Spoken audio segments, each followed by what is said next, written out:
with a negative or self-depreciating statement in the present tense or future tense, he wrote them all down.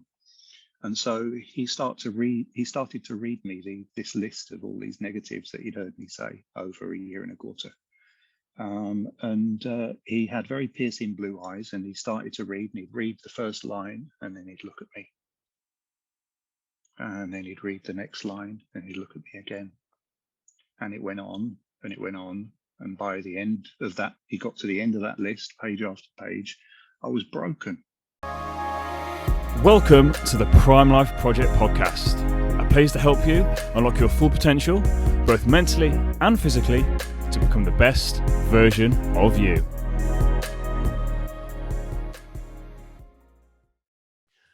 Welcome back to another episode of the Prime Life Project podcast. I'm your host, Daniel James, and I've got a very, very exciting guest for you today. But before I introduce my guest, don't forget about the Mental Health Summit on May the 29th.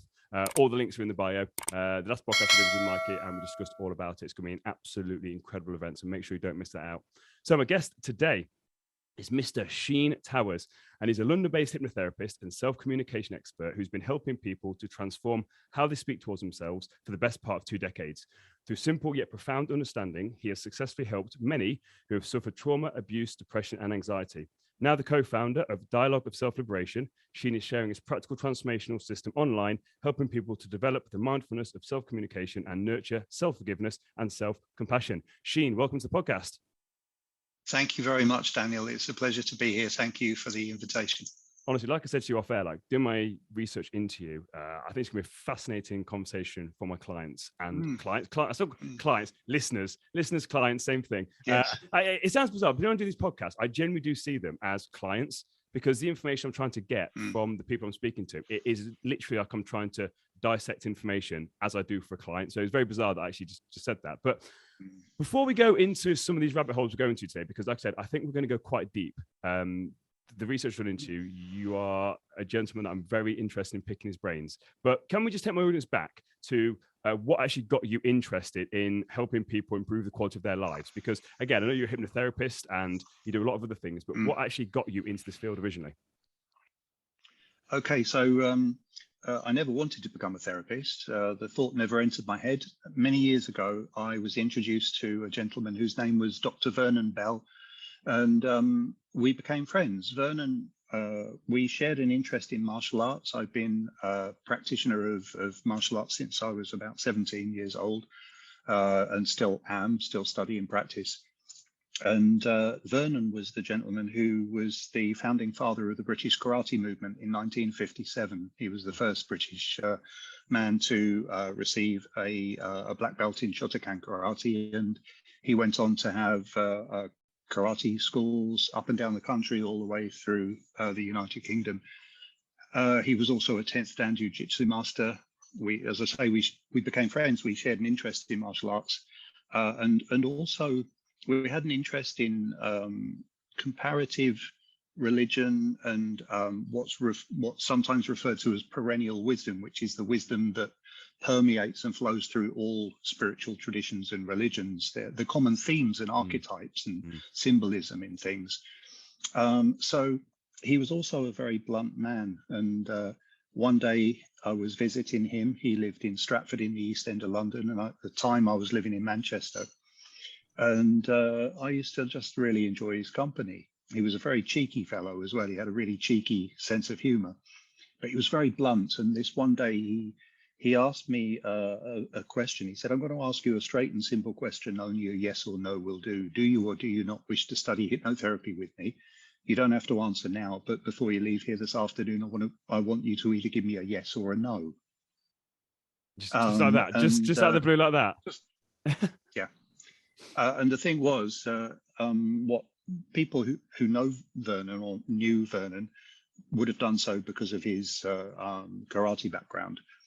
But what people didn't know is he was a founder member of the British Association of Therapeutic Hypnotists in 1951. And it's the oldest regulatory body for hypnotherapy in the United Kingdom.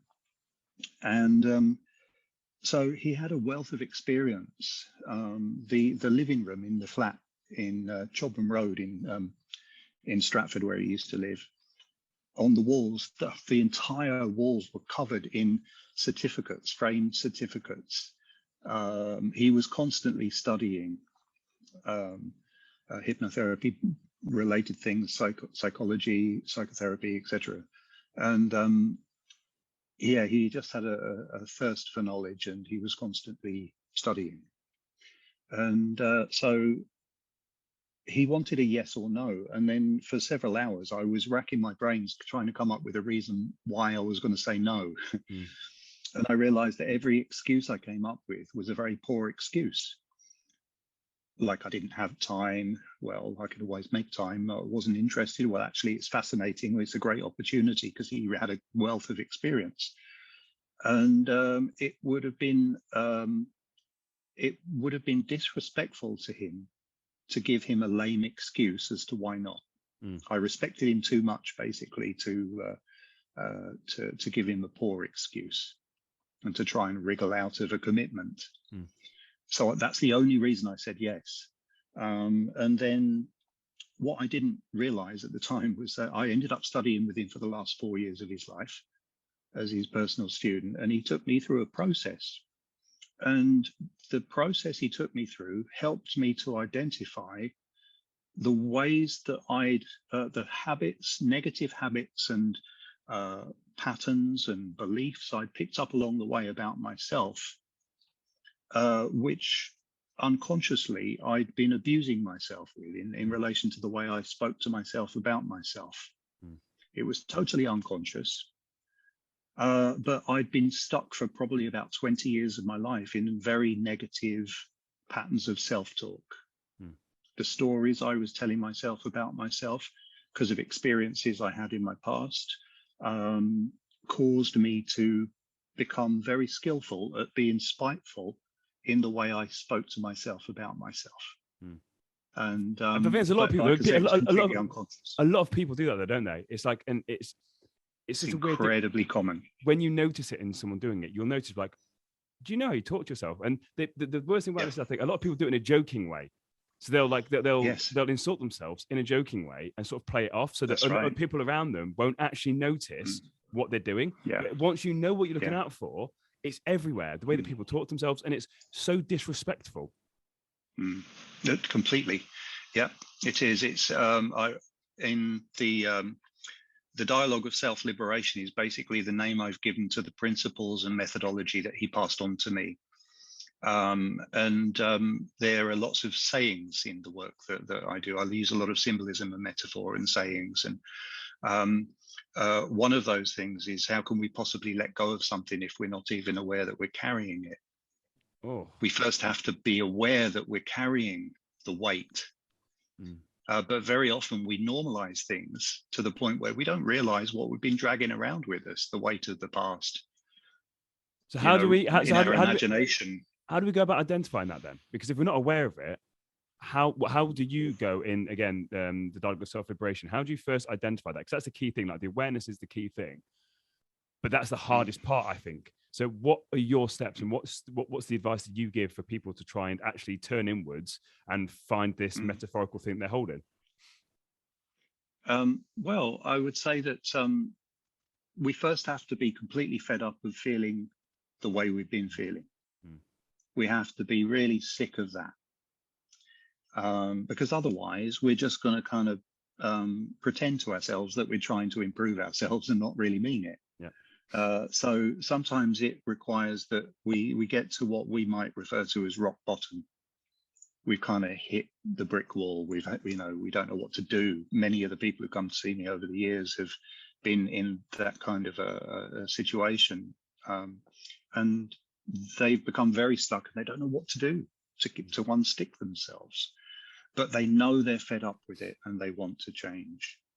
So I can't do and don't do anything to anybody. All I act as is a guide to help that person identify those patterns and habits and negative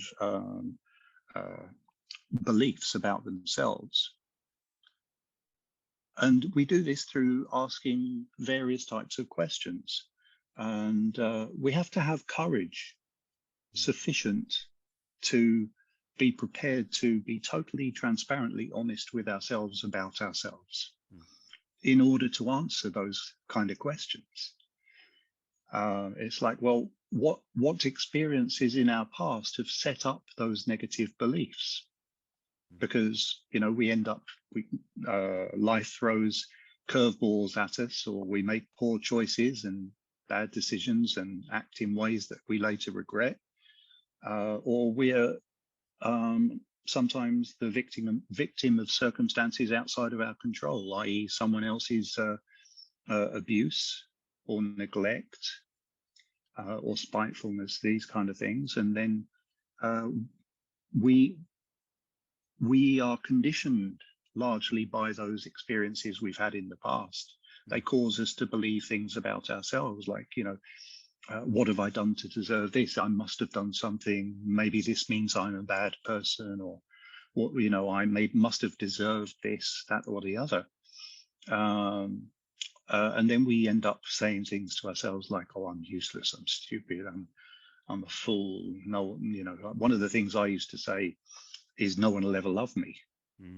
I believed that I was destined to have a succession of failed and shallow relationships, because I'd ended up in situations with previous partners where it was just a mismatch.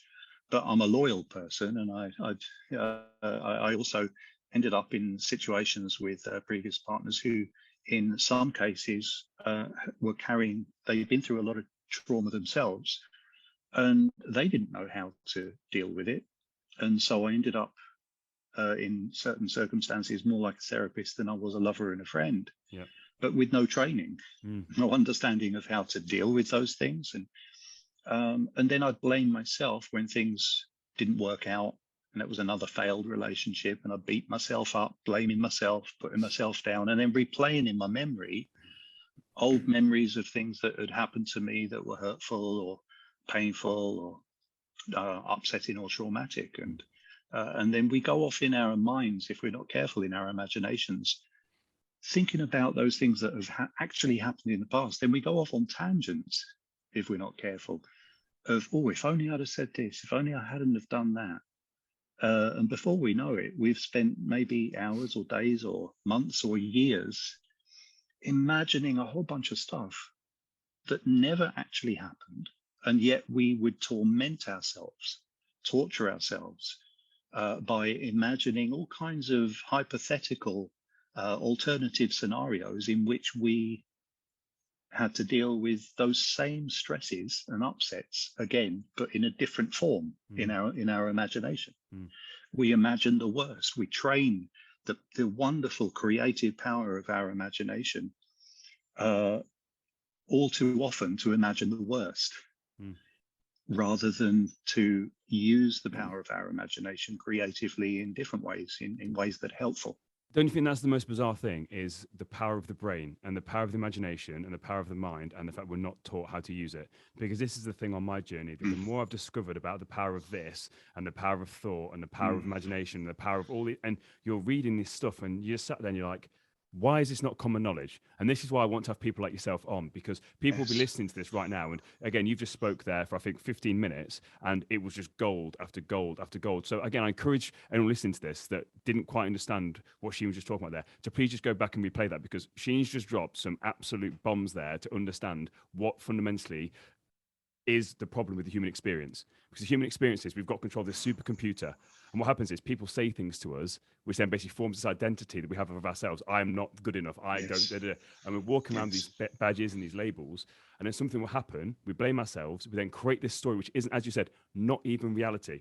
What happens, and again, I think there's been a study to show that when people go back and recall something that's happened, their recollection of that event has been warped to what they believe is their identity, if that makes sense. So if they think that they're a failure and a loser, this event that's happened, when they're explaining it to other people, they will warp it to prove that they're a loser.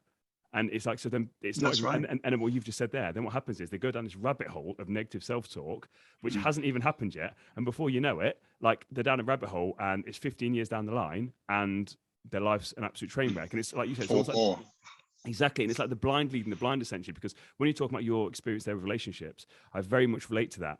it was the blind leading the blind. I wanted to help someone, but I had no qualification. I had no understanding of my own computer to try and help somebody else. And I think as human beings, we're conditioned to want to help other people. But the problem is we don't know how to help ourselves first. So for me, when you said about feeling fed up and hitting rock bottom, what does it look like to go through this? Because again, you've hit some amazing things there about belief systems, identity patterns, all this sort of stuff. But what does it actually look like? Because this is the hardest part. Me and Mike have spoke about it before. Me and other guests have spoke about it before. The hardest part is the start. The hardest part is actually facing yourself and taking full responsibility and full ownership that you're responsible for potentially the car crash of your own life. So how do we go about doing that in a safe, controlled manner? Okay, well, that's a great question, by the way, a really, really great question, because surely at the end of the day, anything that we're discussing here, ideally, it needs to be described in such a way that it makes sense. Absolutely. And therefore can become something which can be practically applied in our lives in a very straightforward way. Otherwise, it's all hot air. It's got to be practical and straightforward and have a sense to it straight away. So the first thing is to develop the mindfulness, what I refer to as the mindfulness of self-communication. So, the practice of mindfulness has become a very popular thing. And the whole point of mindfulness is to really consider what it is we're doing, to have a considered approach to what it is we're doing. It's like to really think about it. What am I actually doing here? Mindful walking, mindful eating, mindful breathing, and so on. So the mindfulness of self-communication is the very first time I went to study with Vernon, literally the very first thing he said to me is, the very first skill you're going to need to acquire if you want to feel better about yourself and the life you're living is the skill of monitoring the dialogue you're speaking to yourself on the inside from moment to moment. What are you actually telling yourself now in this moment? And is what you're saying to yourself an example of a negative belief that you're reinforcing again by speaking about the past as if it were the present or the future? Or are you in your imagination somewhere in the future, in an imaginary scenario in which you continue to feel rubbish about yourself? So we need to, if we want to, like I said, how could we possibly let go of something if we're not even aware that we're carrying it? But if we can develop an awareness of what we've been carrying, then we have an opportunity to let it go. So the first thing we need to do is really develop this, the mindfulness of self-communication. But then in relation to our past experiences, how can we have experience of something unless we've been through it? We don't know something until we know it. So in many cases, like for instance, if we were to look back at some of the upsets that or the traumas or the difficulties we've been through in the past, at that time, if we look at our younger self, we had no training, we had no frame of reference. How could we possibly have dealt with it any differently than the way we did at that time? Because we didn't know any better then. So a really, really important aspect in this work is developing self-forgiveness. We have to have the capacity to forgive ourselves for not having known how better to deal with things in the past at times where we had no frame of reference. We didn't know, we had no training. We hadn't yet learned the lessons necessary to understand the difference.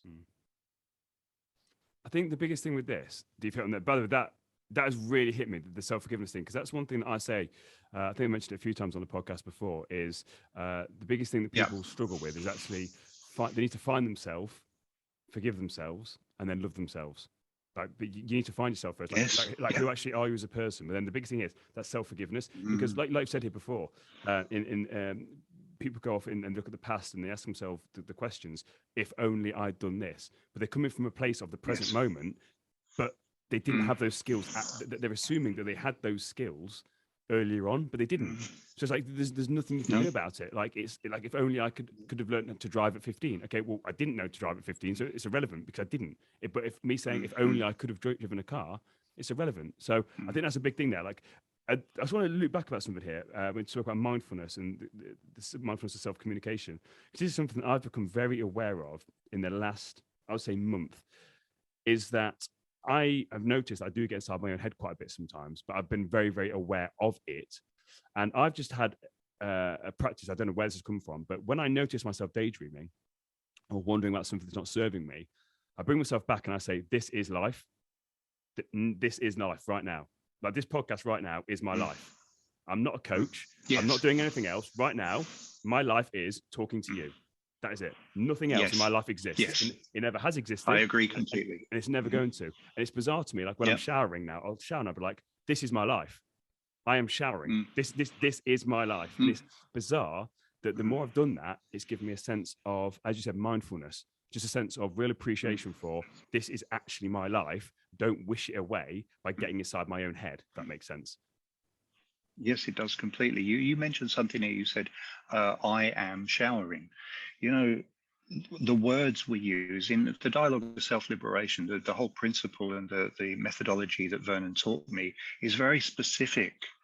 And the specific words that we use just arbitrarily when we're communicating to anyone, but if we're communicating from ourselves toward ourselves, like they have a very direct effect.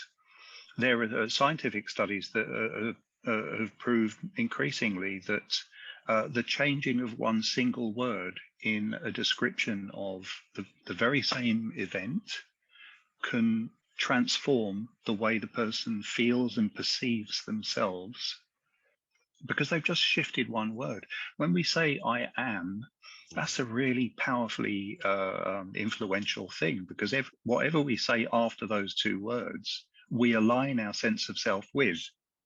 So, yeah, I am angry. I am useless. I'm a fraud. People think I am a fraud. Yeah, this imposter syndrome thing. Or I am a failure. These That's kind a big of one, things. isn't it? That's a big one. I'm an idiot. Yeah. I'm useless. I'm no good. I'm a car crash. Yeah. All these kind of things people would say totally unconsciously. And like you said earlier, they say, oh God, I'm such a stupid ass, you know, or whatever they'd say about themselves. They give themselves a hard time as a joke. But actually deep down, when they really look at it, what they're doing is they're putting themselves down. I spent, unbeknown to myself, I spent 20 years of my life doing exactly that and becoming very skillful at giving myself a very hard time. And it was never really in front of other people. It was when I was on my own at the end of the day, when I get back home. When you took that mask off, that we had to put on to pretend to be really happy and joyful for the world. Yeah. And you take that mask off and it's just you with yourself. I know that feeling all too well. That's it. And I became very, very skillful at beating myself up and putting myself down. And I became very spiteful, actually, at that. And I didn't realize I was even doing it. And so Vernon helped me to understand what I'd been doing. And he did so in a very blunt way, in a very, very forceful way, a very, very skillful way, actually.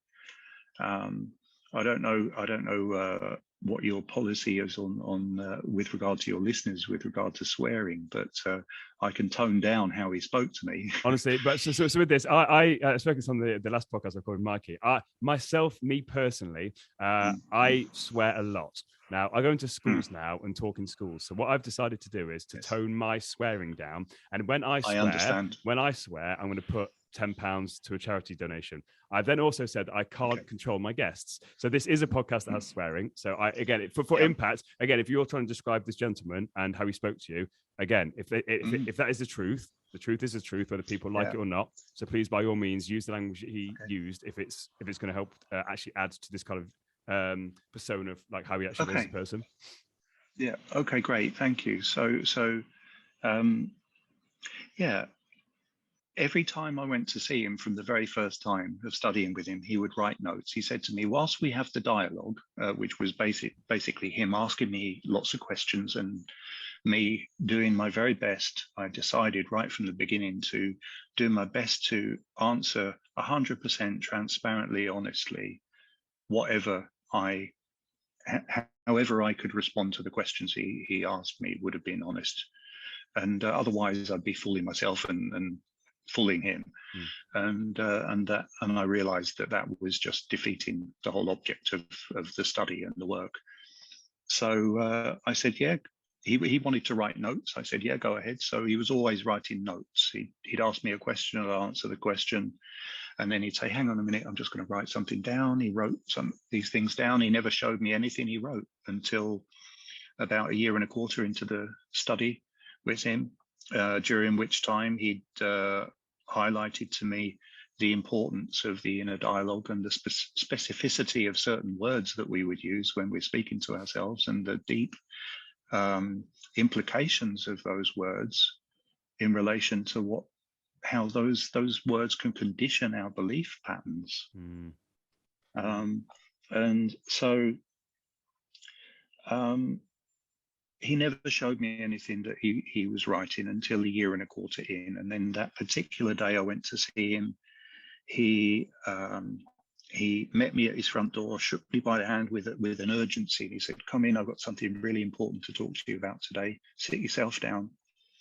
And I'm going to just describe to you pretty much word for word how he spoke to me, because it made such an impression I'll never forget. And he sat me down and sat opposite me, and he went, right, I think you're starting to understand how the tools work. And I said to him, well, I think I'm starting to get an understanding for what you're trying to teach me. I think I'm understanding what you're on about. And he said, oh, great, I thought you'd say that. Now, you know those notes I've been writing every time you've been to see me for the last 1.25 years? Well, today's the day where I read to you what I've written. And everything I'm about to read, I've heard come out of your mouth. Are you ready? And he got the pad out, pages after pages of these notes he'd written. And every single time he heard me answer a question of his where I spoke about myself in a self-limiting, self-abusive, self-pitying, negative way, spoken in the present tense or the future tense. And this is really important, in the present tense or the future tense, with things like I am. Am is it's here now, or I always, or I'll never. And then I feel, when I get, those are future implications. So every time he heard me answer one of his questions with a negative or self-depreciating statement in the present tense or future tense, he wrote them all down. And so he started to read me this list of all these negatives that he'd heard me say over 1.25 years. And he had very piercing blue eyes, and he started to read, and he'd read the first line, and then he'd look at me. And then he'd read the next line, and he'd look at me again. And it went on, and it went on. And by the end of that, he got to the end of that list, page after page. I was broken. I was absolutely broken. It cut me to my core. And I was crying, tears pouring down my face. I was ashamed. It was vile. And at the end of it, he said, so you understand how the tools work, do you? And I said, yeah, I think I know where you're going with this, Vernon. And he went, yeah, it's simple from now. It's like this. And he sat forward in his chair and he screamed at the top of his voice at me, leper, heal thyself. And then the next words he said were, right, fuck off, get out of my sight. I'm not going to see you anymore. I'm not going to speak to you anymore until you've started to use the tools that you now know how to use on yourself, because now you know exactly what you've been doing to yourself for all these years, don't you? Get out of my fucking sight. And he grabbed me, picked me up off the sofa, pushed me down his hallway, opened the front door, shoved me in the back and pushed me out into the street, and then slammed the door shut.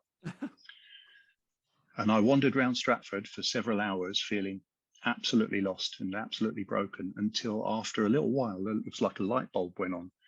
And I suddenly saw that everything that he had written down on that list, that he then smashed me with all in one go, were perfect examples of the very things. If I wanted to feel better about myself and the life I was living, as he said, I just had to stop saying those things in the present tense or the future tense. Yes, I have spoken like that. I have believed those things to be true about myself. Yes, I have thought those thoughts. Yes, I have said those things to myself. Yes, I have felt those feelings. Yes, I have been through those experiences. But you see, our problems persist, as he taught me. Our problems persist because we communicate toward ourselves about our past as if it were the present or the future. And then we end up stuck like a hamster on the same wheel going round and round and round. I'm useless, I'm useless, I'm no good, I'll never be any good, everyone hates me. And then we get exhausted by that. And so I realized that I had to make the effort to put into practice what he was teaching me. And that's what was so skillful about him being so forceful with me, is because he knew that I understood what he was teaching me intellectually, theoretically, but he also knew damn well I hadn't changed how I was speaking to myself, because he still caught me communicating in the present tense and the future tense in those self-limiting or abusive ways. And so I made a start. It took me 4 months to pluck up the courage to call him. And during that time, I really started to make the effort. I'd catch myself in mid-sentence and think, oh God, that's an example of one of those things on the list of Vernon's list. So when I caught it, I'd actively transform it and communicate honestly about it in the past tense. Something I have believed, something I have thought, feelings I have felt, ways in which I have reacted in the past. Yeah. Did you replace it with a positive? Then, no. This is really important, actually, Daniel. This methodology has nothing whatsoever to do with positive affirmation.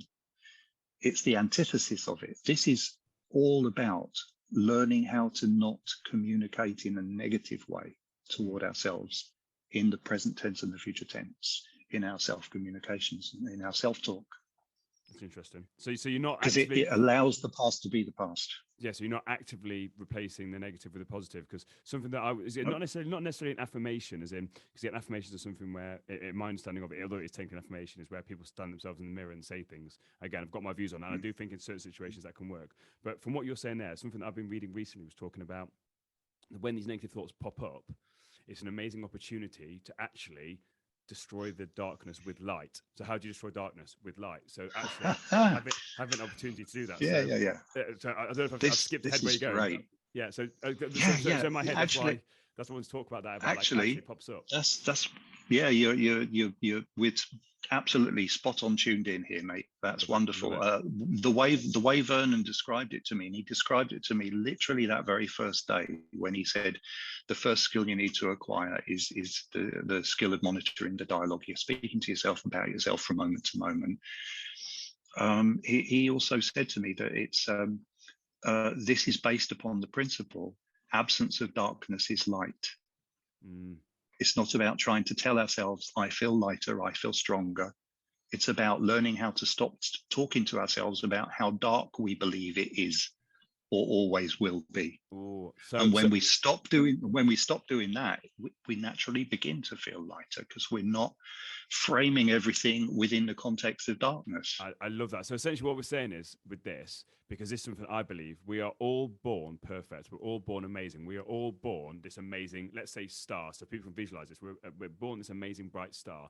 And essentially what you're saying here is what's happened over time is that you've basically put clothes, whatever you want to put, like patches on this star to dampen its shine. And what you're saying is, no, don't try and paint light on your star. Just remove the darkness, and then your natural light will shine through. I've never. That's it. I feel like I've had a light bulb moment here when you're describing this. I'm like, the way you describe that, I'm like, it makes perfect sense to me. Thank you. That's it. Well, everything Vernon taught me makes perfect sense. It's to the point where, and I've been doing this work with people, passing on the understanding to people for the last 20 years, and anything less than this doesn't make sense.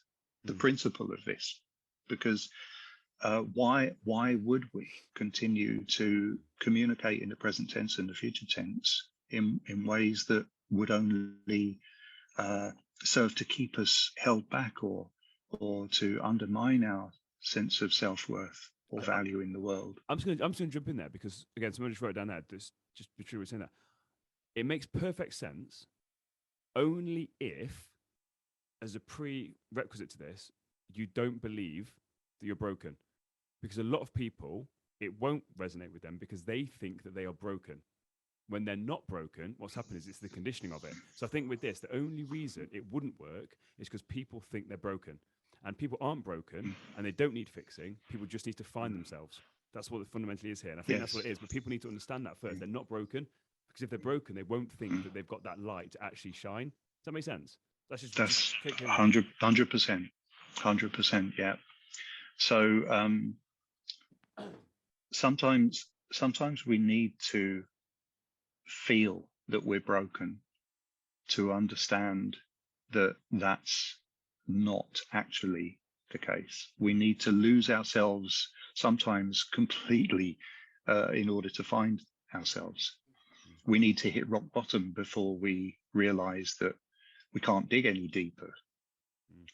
And that may be that, over the years I've worked with people who sometimes have had suicidal thoughts and tendencies, and they've got to the point where they're thinking, well, I've had enough. It's all too much. What's the point? And yet, when it's described to them clearly that that's a belief which has built up around their sense of self, their true self, their authentic self, usually because of circumstances outside of their control in their past, i.e. other people's abuse or neglect or ignorance, spitefulness, lies, deceit, infidelity, all sorts of things that can cause a person to lose sight of their own uniqueness and their own value in the world, and blame themselves like it must be because I'm broken. And yet, when it's described clearly enough that we have a choice, and this is, I would say, this is the truth of it, is we have a choice. We, from moment to moment, we can choose this course or that course, and there are consequences. But when it's described that we have a choice, that we have the right and the ability to change literally how we speak to ourselves about ourselves. Like what you mentioned, that light bulb moment. When we realize, actually, you know what, in that moment when I was walking around Stratford after having been smashed with that long list of the negatives, one thing I realized was that no one in this whole world, apart from me, can change how I speak to myself about myself but me. No one can do that work for me. I have to. It's my responsibility. That scares a lot of people, but in my eyes, it shouldn't, because it means you then don't need to rely on anybody else. That, for me, once people realize this, like, you don't need anyone to come and save you, because I think a lot of people in life, and it's what I try and when I go into schools, I talk to kids in schools, I'll say to them, no one is coming to save you. You have to be your own best friend. Like, you have to love yourself. You have to have your own back. And once you realize that, like you said there, we have the ability. We have the ability, like we, the individual. And people don't know that. And it's so powerful when people do feel lost to understand you do have a choice and you have the ability. No one else can save you or needs to save you. You can do it yourself. And then it's like, wow. Yes. Like, show me how. And then that's when a lot of people tend to go down this rabbit hole of spirituality and real self-growth. Because I think you've said it before earlier on, talking about a lot of people read a lot of self-help books. They'll go to courses, go to seminars, they'll watch DVDs, workshops, blah, blah, blah. Yet they don't take any practical application of it. They do nothing. They just read and read and read and read. They don't actually do the work. Kind of like what you said. You understood it, but you hadn't actually done it until your teacher had basically just thrown it at you. And that's one of the biggest things. Like, knowledge is great, but knowledge is only potential. You've got to do something for that potential, and that then involves actually turning it back in on yourself. Like, you have said some amazing stuff, by the way. Like, you have absolutely blown my mind with this. We're just getting going, but thank you very much, mate. You've said some incredible stuff. It's a pleasure to share this with you, really. and my audience. That's the biggest thing. It's not just me. Like, and it's And bizarre. your It's just me and you talking. But when I'm talking now and I'm hearing you talk, Yeah. I'm thinking people are going to get such value from what you're saying here, because the way that you articulate it and the fact that your own personal experience going through this, you're not coming from a place of I'm perfect, because again, no one is. But the fact of a lot of people, I think, can relate to your story of reading some books and being like, oh, I know this stuff. Why am I not doing it? So why would you say then that people do that? Because that's a trap people get caught into. People know this stuff, Yeah. but what I say, they know it. They know some of this stuff, yet they don't do it. So why do you think that is? You just said something there. It triggers something that I'd like to focus on. Really, is why don't I do it? Why aren't I doing this? You know, I know this stuff. Why aren't I applying it? These are dialogue of self-liberation sayings. So we ask ourselves very often the wrong kind of questions.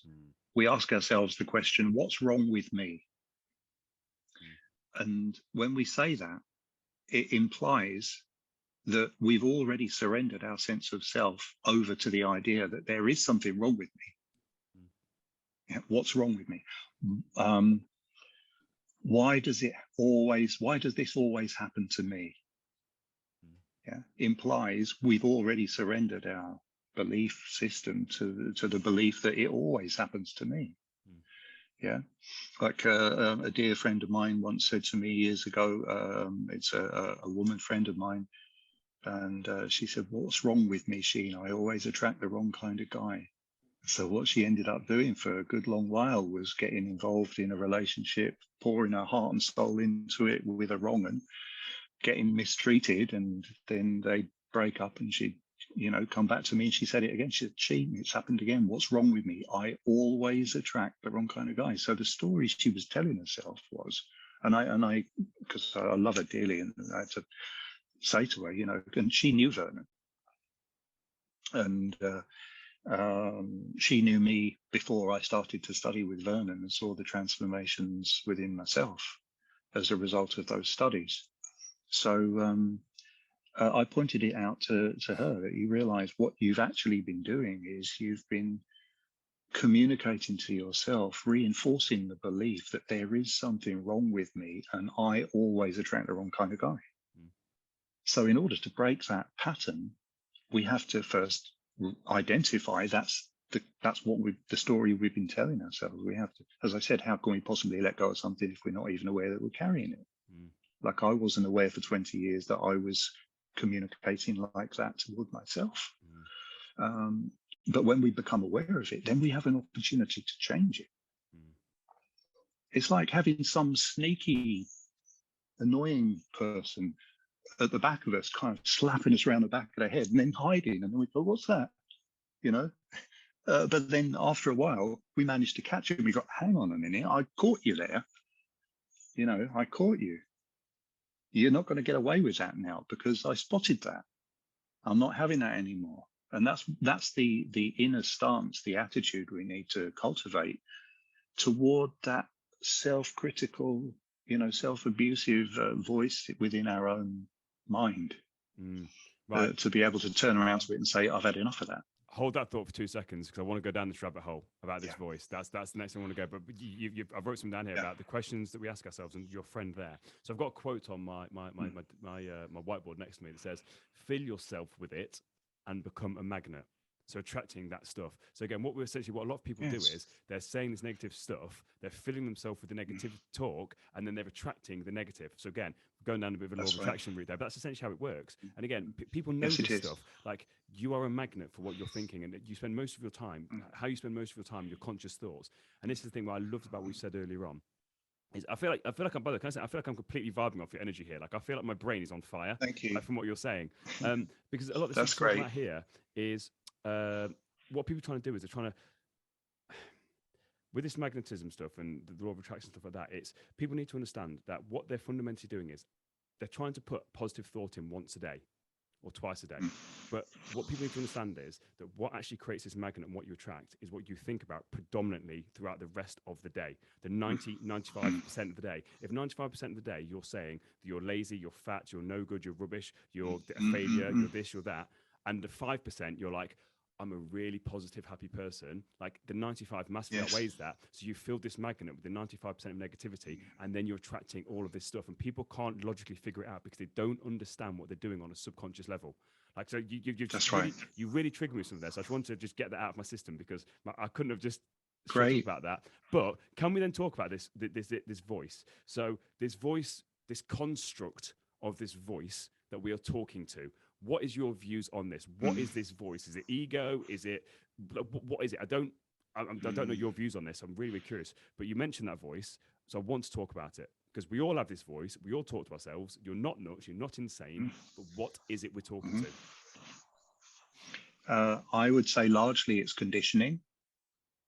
So in many cases, with many of the people who've come to see me for help over the years, that voice, and in my own case in the past, notice I'm making the distinction there, in the past, in my own case, that I realized that the voices I was listening to were like an echo of hurtful, spiteful things that had been said to me over the years in the past by various people.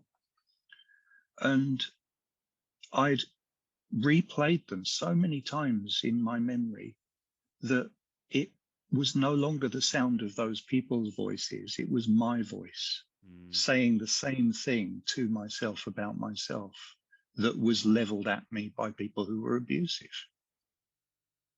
So and in some cases with clients, that would have been the sound of, it would have been what their mum or their dad or their brother or their sister or their school teacher would have said to them, or bullies at school.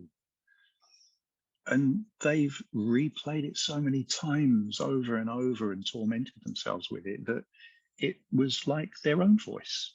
That's what it was in my case. It was like, I describe it in this way. It's like having experienced someone or people who were abusive by beating us with a stick.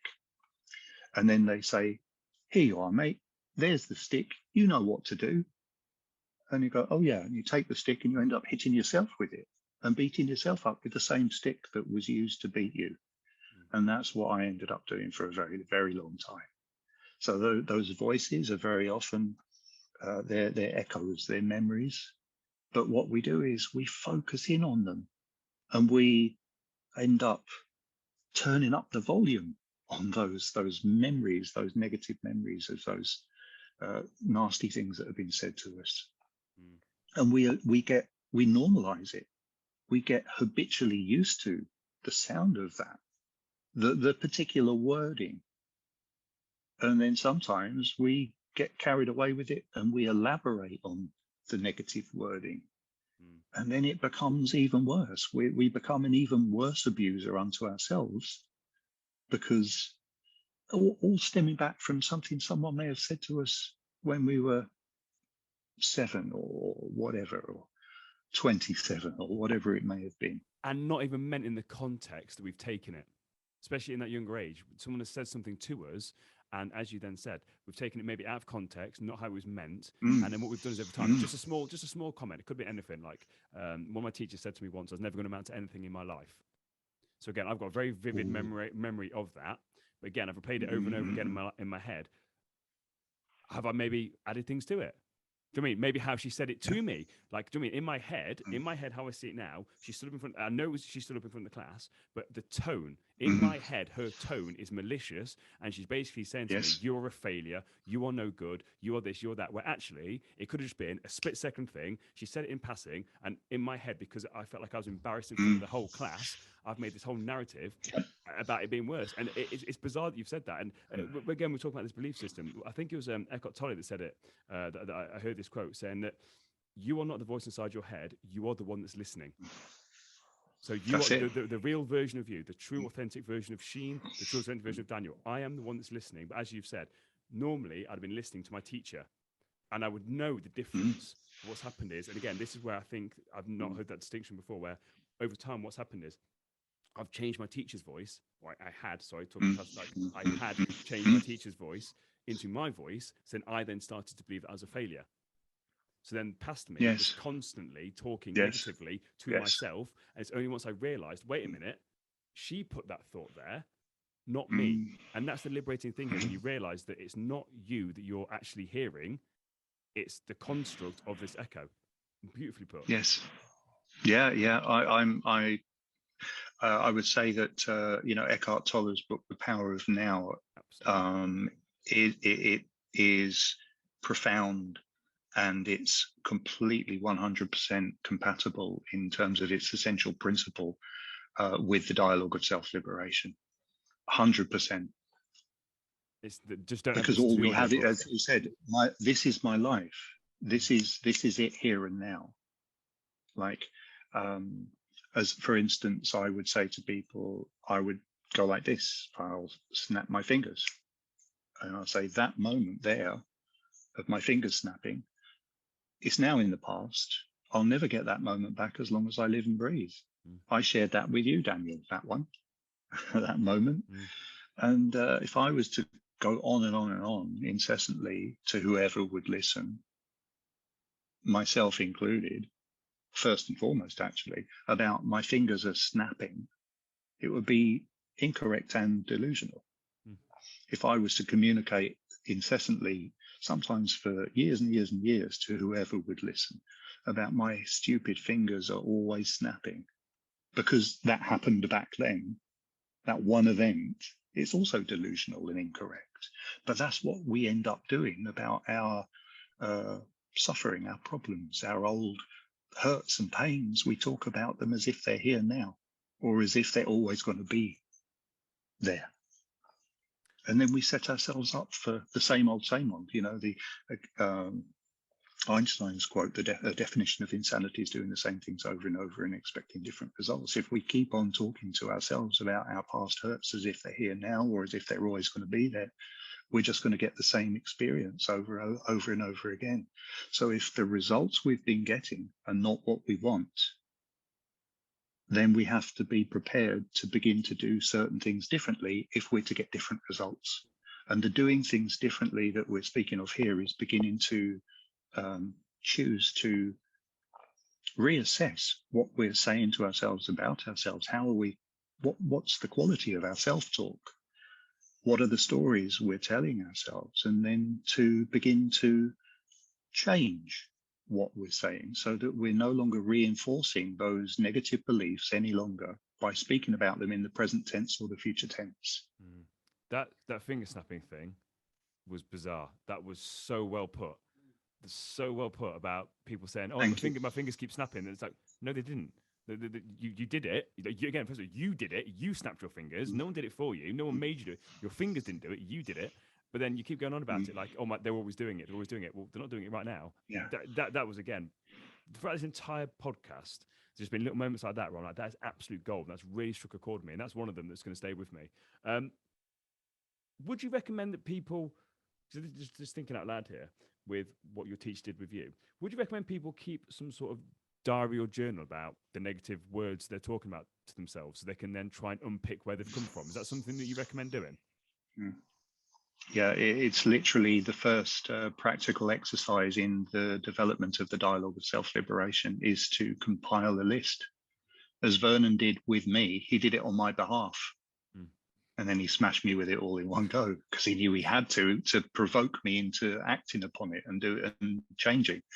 But I do that work in a very much more gentle way and encourage, once the individual has made that choice, it's like, yeah, you know what, this makes sense to me.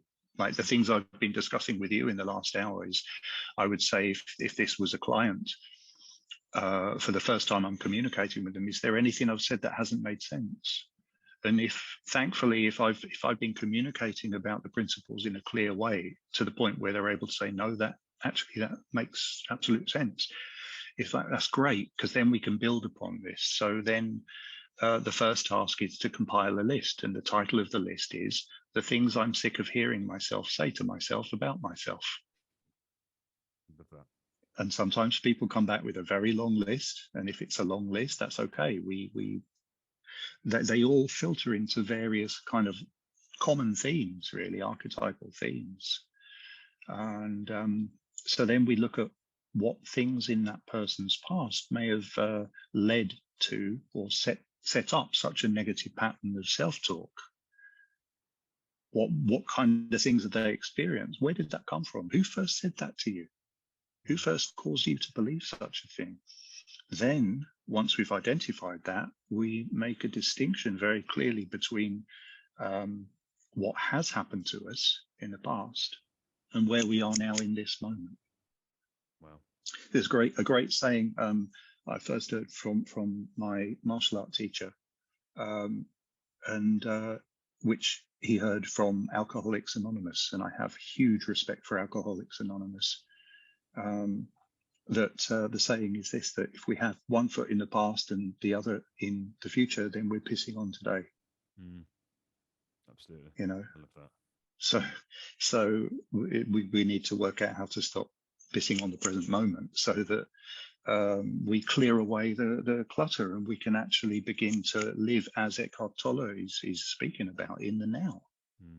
And there's a sanctity, a sacredness to the moment, to the present moment, and the breath we're breathing in this moment. But we just have to train ourselves out of the habit of kind of living in our memories and tormenting ourselves with those kind of negatives, or imagining the worst in our imagination of a future. And when we can if we can train ourselves to stop doing that, then we begin to arrive at being present and cultivating genuine presence in the moment. And that's an empowering thing. It's a beautiful thing, and it's a gift. I'm have to listen. I listened back to all the episodes, but I'm looking forward to listening back to this one already. To wrap this up, because again, you've covered a lot of things here, and I hope that people have taken notes. I hope people have gone back and taken some notes, because there's been such nuggets of information here and just insightful wisdom, which again, you've paid forward from people who've taught you stuff and the stuff that you've learned on your journey. Like it's Yes. extremely powerful, extremely powerful. The question I ask all my guests at the end, so again, I'm asking it to yourself now. What advice would you give someone who feels stuck and out of control of their life right now? I would say that it's really important to seek help and to talk to somebody who has been through some stuff and has learned how to learn the lessons from the experiences they've been through. Not necessarily someone who's just done a training course as a therapist, and they might just, sadly, there's many people who come to see me over the years who've been to see a variety of other therapists, and the tales they told me about those experiences have been really dreadful in some cases. But yeah, to speak to somebody, don't just sit and suffer in silence. And I think as men, we don't speak to people. We shut up and we pretend that we're all right, and we put on a brave face and a front and so on. And we don't talk about insecurities or wobbles or, fears or that kind of thing.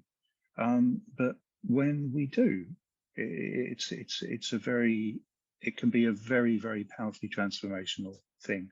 But I'd say seek out somebody who has experience, and not only that, but understands practical things that the person could begin to do things differently. So I don't know what your policy is at all about me speaking about a training course that I have via the website that I have. Well, my last thing is going to be where can people find out more information about you? So yes, tell me where people can find out more information about you, and by all means explain that as well. Okay. Thank you. Well, I have a website which is learntdsl.com. That's learntdsl. TDSL is the Dialogue of Self-Liberation. That's what it stands for. And there's an audio program on there which is in 5 lessons or modules. And we also have a live program which is coming up on the 2nd of May. So it's like a virtual event where we're going to be over a 5-week period communicating with people about this and teaching people how to understand the principles and implement them practically in their lives. And it's a wonderful opportunity to acquire certain very simple but profoundly practical skills and understanding that once they've been understood and practiced a little, they become like a life skill. It's like riding a bicycle. You don't forget it. And then it's an ongoing practice, really. It's all to do with self-forgiveness and self-compassion, and learning from our past experiences in such a way that we learn to be kinder toward ourselves, gentler toward ourselves, and then we have the potential to pass the baton by becoming one of those mentors or guiding lights for the people around us who could do with a helping hand themselves. Love that.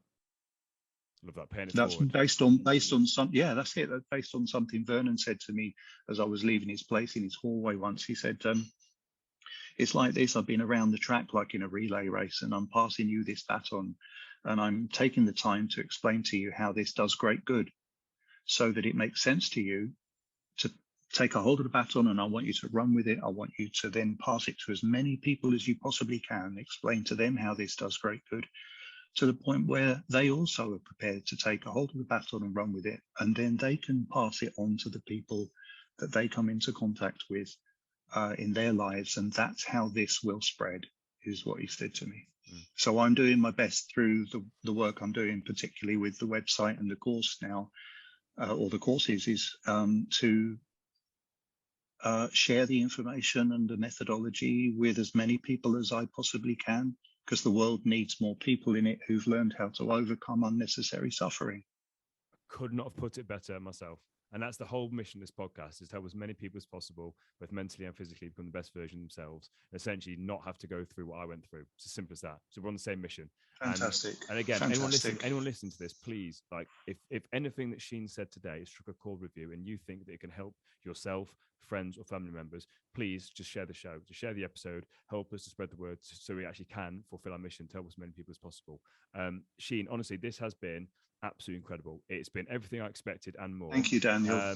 Thank you very much. And I genuinely feel like we've connected on a level here. So this will not be the last time. I do too. This will not be the last time that we talk. So I just want to say thank you for your time. Yeah. You're most welcome. And it's a pleasure to meet you. You're in Nottingham, are you? I am in Nottingham, yes. Okay, great. Well, let's stay in touch, because it's obvious that we've got similar perspective here and experience. So it's been an absolute pleasure talking with you today. Thank you. Thank you.